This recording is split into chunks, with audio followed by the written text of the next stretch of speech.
This is the VOA Special English Economics Report. Anyone who has ever borrowed money can relate to the debate over raising America's borrowing limit.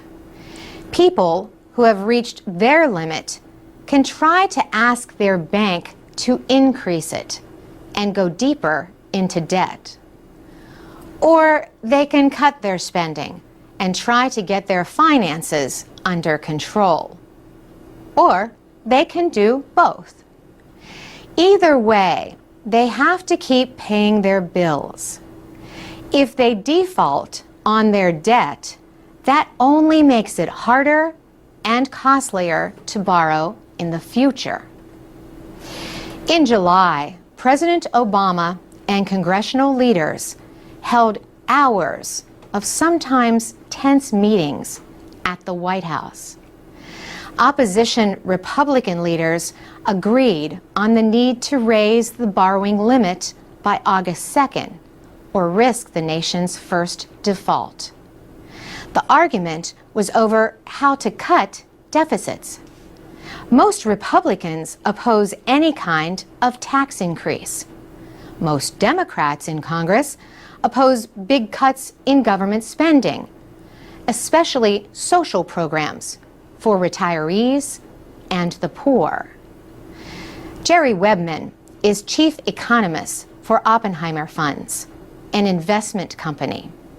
He says the central issue is how the U.S. is going to bring its federal budget back down to a sustainable deficit level. He says the debate has deep roots in the Constitution.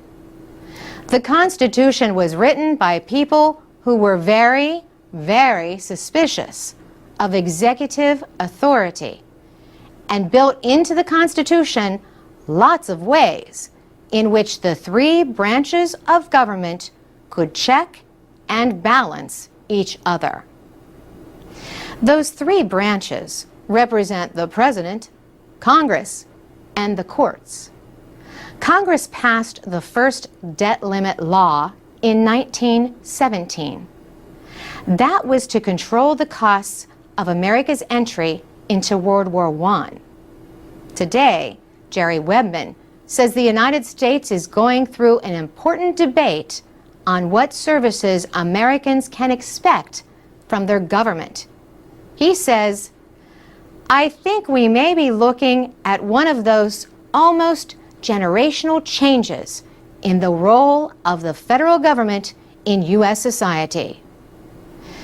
Lenders worried about the risk of not getting repaid usually demand high interest rates.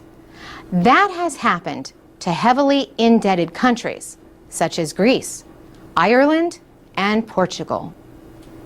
On July 14th, Federal Reserve Chairman Ben Bernanke warned lawmakers that lack of action to raise the borrowing limit would mean a lower credit rating for the United States. The central banker said that means the government could have to pay sharply higher interest rates, and that would only add to deficits in what he called a self-inflicted wound. For VOA Special English, I'm Carolyn Presutti.